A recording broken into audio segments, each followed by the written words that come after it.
The Chicago Bears got some great injury news today as we are 3 days away from Monday Night Football against the Washington Commanders. My name is Harrison Graham. We're going to break it all down as the injury report for Friday just dropped. But before we do that, help us out. Hit that subscribe button. We just crossed 133,000 subscribers. Round of applause to all of you. You guys make this channel go. If you haven't already, please subscribe. We are still in the middle of our subscriber battle this week with the Commanders report, as obviously the Bears play the Commanders on Monday night. And so if you want to help support the channel, help support the movement, go ahead and subscribe right now. Only one player did not practice today, and that would be one Grady Jarrett, as several players did return to the practice field today at Hallis Hall. Remember, this is like their Thursday, so kind of the last big practice of the week. They'll practice tomorrow. It'll be lighter, and then obviously getting ready for Monday night after that. Here was the full injury report. Grady Jarrett still dealing with that knee issue. I would be surprised if he played at this juncture.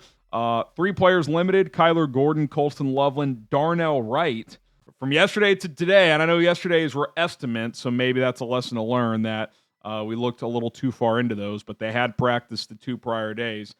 Today, a lot of guys out there on the practice field. Now, if I'm going to nitpick, still a little annoyed that Kyler Gordon is limited with that hamstring. Is that a sign that there is still a chance he could not play, even though he was adamant that he will play? Hopefully he's going to be out there. Brisker certainly seems like is fine. I'm not sure what the quad deal was to go from DNP to play. Then also Kyle Monangai with the run game issues that this team has had.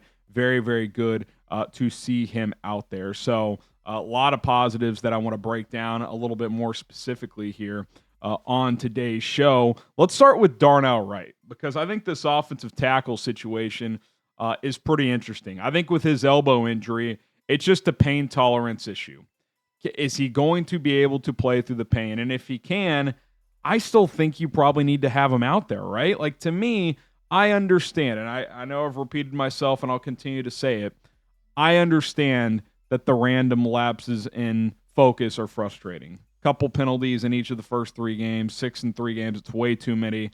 In the second half of those games, it seemed like his technique was maybe breaking down. It brought some conditioning question marks. Okay, fair enough. Like, I don't know specifically about the conditioning. I do know that the penalties have been the one thing, in my opinion, that have held him back from being a good instead of a great player. But he's still a good player. Like, he is your best and most proven offensive tackle by far. You've already benched Braxton Jones, your second guy in that pecking order. So you're going to go Theo Benedict and Ozzie Trapillo first start. Like, maybe that works really well. But to me, if Darnell Wright can play, I think you play him. Now, part of me wonders if the Bears kind of just look at this and they're like, well, Darnell's clearly not 100%. We drafted Ozzie in the second round. We're clearly going to Theo at left tackle. Let's just see how the Theo and Ozzie combination look for a week and let Darnell rest that elbow another week. Okay, fair enough. To me, though, you got to play your best players if they're ready to play. This is a big game. If you win this game, maybe you vault yourself into a legitimate playoff contender status for 2025. If you lose, it doesn't mean you have no chance of making the playoffs, but let's face it, you knock yourself down a peg. There's just no way around it. Like, this is an important game for a lot of reasons. Not just forget the storylines of trying to flush what happened last year, Jaden versus Caleb, all these different things. Ben losing to the Commanders in the NFC playoffs. Forget all of that. These are 2 teams that have playoff aspirations and that could be jockeying with one another in the wild card picture. This is an important game. Having the head-to-head over Washington could end up being vital down the road. So if Darnell Wright can play in this football game, I think you got to try and put him out there. So it'll be very interesting. We got one more practice to go tomorrow. We'll see what his injury designation is then. The extra day helps before they play on Sunday, so we'll see. But that's where I'm at with that situation. I want to hear from you guys before we tell you about our awesome sponsor, Prize Picks. What would you do if Darnell Wright is healthy enough to play? Would you start him? Type Y for yes, you would, or type N for no, you would not.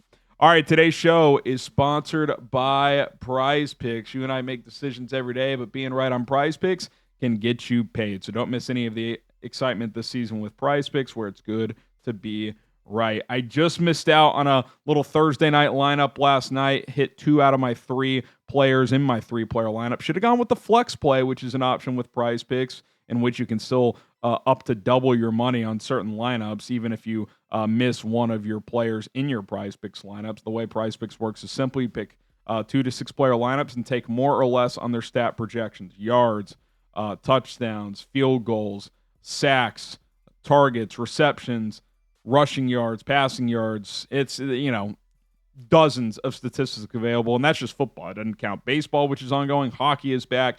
You can cross over players in your sports. Very simple, 2 to 6 player lineups. If you hit all your players on a lineup, you win money. If you choose flex play option, you miss one, you can still make some money as well. For this weekend, I got a little Monday lineup for you guys just within this game. Again, you don't have to pick them all within one game, but I've got Caleb Williams more than 21.5 rushing yards. I've got Rome Odunze more than 64.5 receiving yards, and a goblin play, which are typically easier to hit. Jaden Daniels more than half a passing touchdown. Chances are he'll throw at least one. So 3-player lineup there, just an example of what a Prize Picks lineup can look like. Get started today at prizepicks.com/CLNS. Download the Prize Picks app today. Use our code CLNS to get $50 in lineups once you play your first $5 lineup. That's code CLNS to get $50 in lineups once you play your first $5 lineup. Prize Picks, it's good to be right.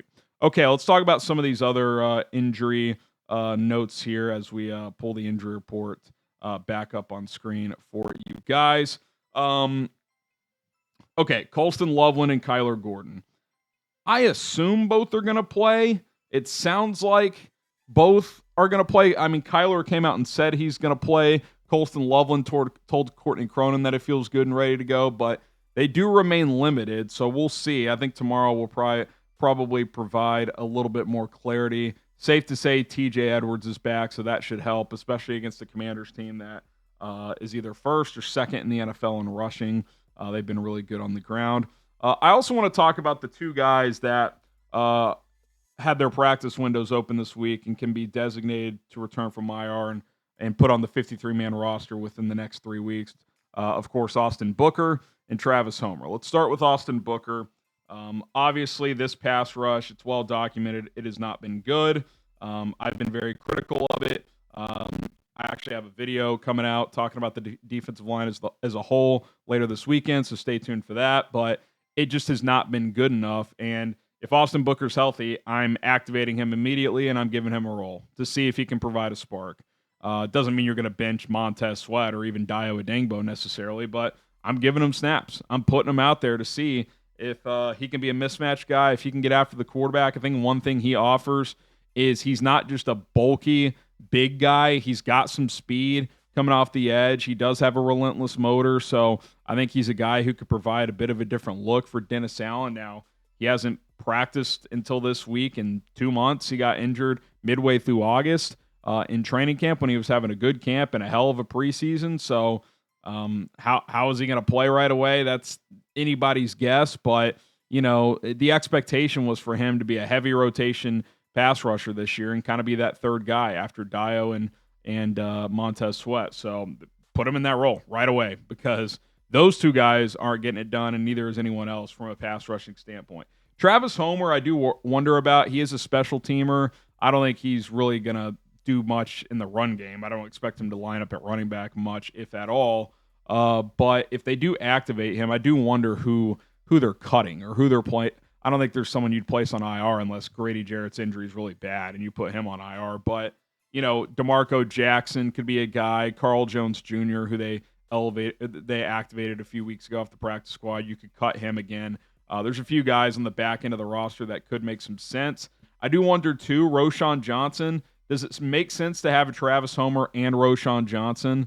Like, if they both play huge roles on special teams, fine, but you're not using Roschon as a running back. If Homer's better on special teams, is Roschon a guy you would just cut?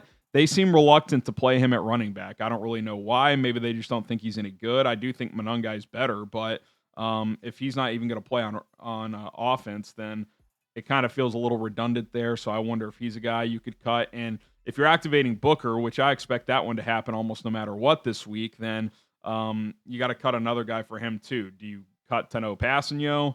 I'm not sure. I mean, Tano has actually flashed a little bit, so I don't know if you'd want to go that route. Maybe Chris Williams, although with Grady Jarrett banged up right now, you might not be able to do that. So some interesting decisions to make on that front with these guys on short-term IR. Let me just double-check before we sign off to see if the Commanders have put out anything today on their injury report. Looks like they have not yet, but as of yesterday, Terry McLaurin did not practice. Deebo Samuel had what was labeled as a heel/rest day, so I think he's going to be fine, but I don't expect McLaurin to play. If he practices today, maybe he's got a shot, but he was not trending in the right direction as of 24 hours ago. So that's kind of where things sit on the injury front, but got to practice tomorrow, and then kind of just the walkthrough day on Sunday before the Bears head to Washington on Sunday to get ready for Monday Night Football. That's where things stand. If anything major develops tomorrow, we'll have another video on the injury front tomorrow. Otherwise, we have some other pre-recorded videos that we will publish for you guys as well.